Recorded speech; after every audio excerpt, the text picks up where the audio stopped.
بسم الله الرحمن الرحيم والصلاة والسلام على رسول الله. السلام عليكم ورحمة بكم على قناتي. كما راكم تشوفوا في هذا الفيديو اليوم راح نخدموا مع بعض حلوى بان دو بيس، حلوى خفيفة سهلة هشة تصلح لكم الفطور صباح وتصلح لكم تاني المناسبات وتقطع لكم كمية لا بأس بها. فوتوا مباشرة طريقة التحضير.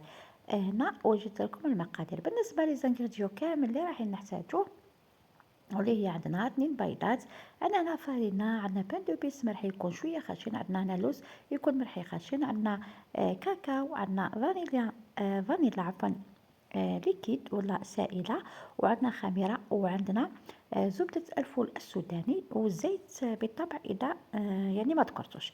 المهم هادو هما المقادير كامل رايحين نخدموا بهم. درك كي نجي نبدا نخدم نسمي لكم قداه يعني الوزن تاع المقادير هكا باش يعني تجيكم الحلوى يعني كيما نقولوا حنايا جوست.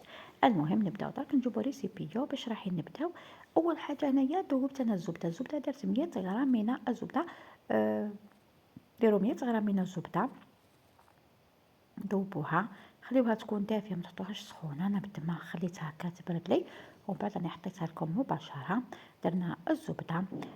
فقط حاجه وحده هنايا انا على نوع الزبده انا نستعمل لكم ديماني هيدا بزاف صراحه ما فيهاش الماء على الكيف، تصلح كيما الحلويات النوع تاع الحلويات هادو. درك راح نزيدو نضيفو الزيت. بالنسبه للزيت انا درت لكم 50 غرام فقط من الزيت. ديروا الزبده مع 50 غرام من الزيت. اذا حبيتوا تستغناو على الزيت كملوا ديروا من 70 الى 80 زبده. درك ضفت 2 بيضات، ديروا بيضتين، درنا الزبده الزيت والبيضتين، نديروا رشه ملح ومن بعد رايحين نخلطوا. اول مرحله هنايا حين نبداو نخلطوا الساع هادو المقادير مع بعضهم ومن بعد نكملوا النواشف.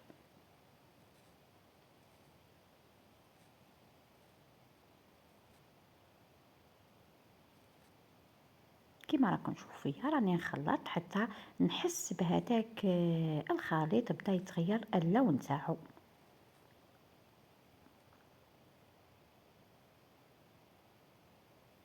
هنا كتشوفوا كيفاش الخليط بدا اللون تاعو يميل للبياض. بعد ما خلطنا كامل هادو المقادير درك واش رايحين نزيدو نضيفو. درك بالنسبه نضيفو اول حاجه ملعقه تاع زبده الفول السوداني. انا استعملت هذا النوع، نتوما استعملوا اي نوع يكون عندكم. ودرنا فانيليا ليكيد مليحه بزاف هذه الفانيليا صراحه. ودرنا هنا 2 ملاعق من الكاكاو بني بالطبع.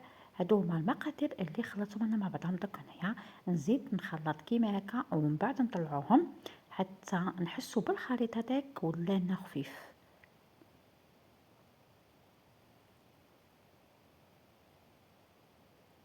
خلطوه كيما قلت لكم مقادير كامل. درك هنا بالنسبه للوز، اللوز هنايا انا ريحتو شوفوا كيفاش هو خشن، ريحتو بيه بقشورو ما حمصتو ما والو، بيه بقشورو. شوفوا هنايا كيفاش ريحتو يكون خشن هكا. المهم واش حديروا نتوما. انا هنا وزنت في ريسيبيو تاعي وزنت 50 غرام من اللوز ومن بعد بديت نضيف، ضفت 3 ملاعق لوز كاول مرحله، ضفت 3 ملاعق. بالنسبه للبان دو بيس شوفوا هنا كيفاش تاني راني ريحتو خشن راكم تشوفوا فيه. زدت ضفت بعدا نفس العدد تاع اللوز، زدت ضفت 3 اوكي، ضفت 3 لوز مع 3 بان دو بيس ومن بعد راني غير نخلط هكا بسباتيلا.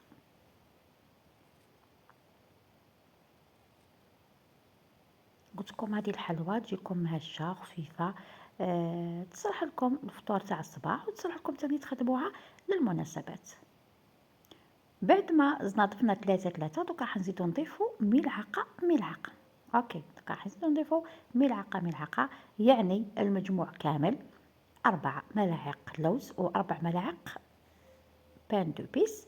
بالنسبه للفارينه هنايا كما قلت لكم انا هنا وزنت 50 غرام. اوكي 50 غرام من الفارينة، لكن قعدت نحط فيها تدريجيا. لكن قعدت تشوفوا هذا القوام، مش هذا القوام اللي حابه نلحق ليه هنا، مش هذا هو القوام. دوك راح نزيد نضيف. المهم باش ننصح لكم اوزنوا الساع 50 كامل النواشف تاعكم ومن بعد ضيفوا بالملاعق. علاش؟ خاطرش كاينه فارينه تشرب، كاينه فارينه ما تشرب. شوفوا هنايا القوام راهو بدا يتلم كامل، راهو بدا يولي لي كيما نقولوا حنايا بدا يولي ثقيل. بالنسبة للعجينة هنا، العجينة هنايا ما نحوسش عليها تكون لي يابسة بزاف، هذا هو القوام أنني حابة نحك ليه. راك شوفوا مايلة للطراوة خلاص، مايلة للطراوة. درك هذه المرحلة خلصنا منها. واش حنزيد نضيف انايا؟ حنضيف 2 ملاعق من العسل، 2 ملاعق من العسل، نضيف 2 ملاعق من العسل. فقط حاجة وحدة هنا ننصحكم بها، إذا حبيتو تخدموا كمية كبيرة ضاعفوا فقط العدد. مثلا احنا خدمنا 100 زبدة، إذا حبيتي تخدمي كمية كبيرة ديري 200 300 وعرفي برك كيفاش كيما نقولو حنايا ترقلي كامل النواشف. فقط أنا حاجة وحدة، أنا نسيت الخميرة الكيميائية. واش زدفت؟ زدفت سيجرات اللي كي حطيت العسل، ضفت ملعقة فرينة مع ملعقة عفوا مع رشة فرينة كيميائية فقط، يعني شوية برك ما تكتروش. درك انا جبت هذا المول راني سبقنا وخدمنا به واحد النوع تاع الجرانية اذا تتذكروا. هذا المول هايل بزاف مام الشكل تاعو.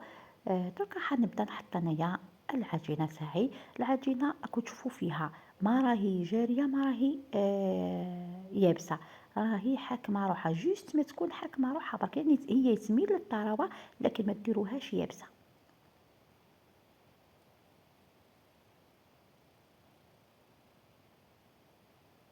دوك نحط كامل في المول تاعي بعد ما تكونوا رشيتوه. نشعلوا الفور تاعنا 160 درجه ونحطوا الحلوه تاعنا طيب كما يقولوها في غرضها الطيب.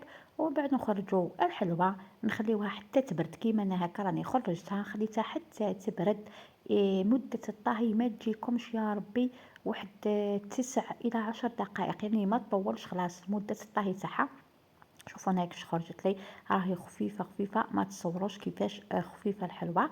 دوك راح نديمو ليها كامل من المول ونخليها بجنب.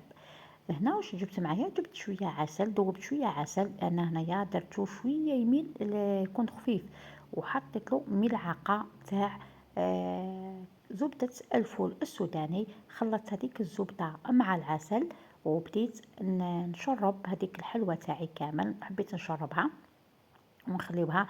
بعد ما حنشرب الحلوى تاعي نخليها تبات ليلة كاملة، ولا خليوها ساعتين إلى 3 ساعات حتى تتشرب مليح هذاك العسل اللي حطيناه ولا هذاك الخليط. كملوا كامل الحلوى تاعنا، شربوها كامل ومن بعد نخليوها بجنب. هنا بعد ما خلصنا الحلوى تاعنا شوفوا كيفاش جات. بعد ما خلصنا الحلوى تاعنا وشربناها وخليناها تربوزي، دونك جينا لمرحلة الديكور. بالنسبة للديكور هنا شو انايا؟ انا رحيت بان دو بيس خشين كما قبيل قلت لكم مع اللوز، بان دو بيس مع اللوز خلطتهم مع بعضهم. يا ربي ديروا 2 ملاعق ولا 3 تاع لوز يكون مرحي، انا ما حمصت ولا والو. وانا جبت معايا طوفيه كراميل ذوبتها على بان ماغي، ذوبتها. ودوك شو حندير؟ راح نبدا نحط شويه طوفيه، ندهن بطوفية ونرمدو كامل في الخليط ولا في البان دو بيس. يعني هنا الطريقة السهلة. حاول كيفاش نحط كامل هذيك طوفية في الحلوى تاعي باش هذاك بان دو بيس واللوز يلصق كامل. نحاول كيفاش شوفوا كيفاش جات الحبة. والديكور تاني انا درت تاني حبات درتهم بالبان دو بيس وحبات درتهم بالشوكولا، يعني درت 2 ديكور عفوا، يعني درت زوج انواع تاع الديكور.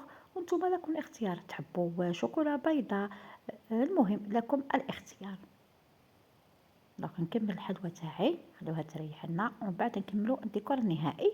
هنا بعد ما كملنا الديكور تاعنا النهائي جبت هنا جبت شويه طوفيه وراح نعمر هذوك الدوائر اللي في الوسط ولا الثقبه هذيك اللي في الوسط راح نعمرها بطوفيه. نتوما اذا حبيتوا تعمروها بشوكولا عمرو، كان شوكولا تاغتيني تقعد لكم طريه عمروها، ولا كاش كريم ولا، المهم لكم الاختيار. انا حبيت نعمرها بطوفية خاطر راني دهنتها بطوفية باش تجيني القو نفس القو، ماشي نروح نبدل القو هذاك. وجبت هنايا معايا حبة نوزيت وقسمت الحبات على النصف ومن بعد ديكوريت هكا ولا ديكوريت الحبات تاع الحلوى تاعي. هذا هو الديكور الأول. تحبوا ديروا فايدوغ، أنا في الأخير راني حطيت الفايدوغ، نتوما إذا حبيتوا تحطوا حطوا، إذا حبيتوا تستغناو على هذا الشكل استغناو عادي. درك بالنسبة للشوكولا يعني نفس أنا زدت حطيت طوفية، ما حبيت نحط شوكولا خاطرش كون نحط شوكولا في شوكولا ما يتبانش، حبيت ندير هكا نكسرها بطوفية كيما تشوفوا فيا. وهنا جبت هذه نجمة الأرض زينت بها عادي. نتوما اذا حبيتوا تخليو الحلوى تاعكم هكا لكم الاختيار، اذا حبيتوا ديروا ورود لكم الاختيار، يعني التزيين كما يقولوها او في يديكم. انا اليوم ديتكم الوصفه وتزين عليكم. بالنسبه هنايا انا حطيت ثاني حبه ولا قطعه تاع الفيدو. أنا بعد ما خلصنا الحلوى تاعنا شوفوا هنا كيفاش خرجت الديكور تاعها، خرج هايل هايل هايل بزاف صراحة. أنا راني نصور لكم هنا في الريح. المهم هنا شوفوا هذه تاع نجمة الأرض كيف خرجت ميم هنايا الديكور تاعو خرج هايل تاع الشوكولا. الديكور راهو في يديكم نتوما اللي تتحكموا فيه، أنا بديت لكم الديكور تاعي إذا حبيتوا تقتدوا به لكم الاختيار. المهم الوصفة ناجحة، المهم الوصفة هشة. شوفوا هنا كيفاش خرجت خفيفة صراحة ميم بنينة هايلة. على بها قلت لكم تصلح لكم للفطور ميم تصلح لكم تاني للمناسبات. في الأخير شحال نقول لكم ما تنساوليش الاشتراك في القناة وجاوبني الفيديو، وسلام وتحياتي للجميع.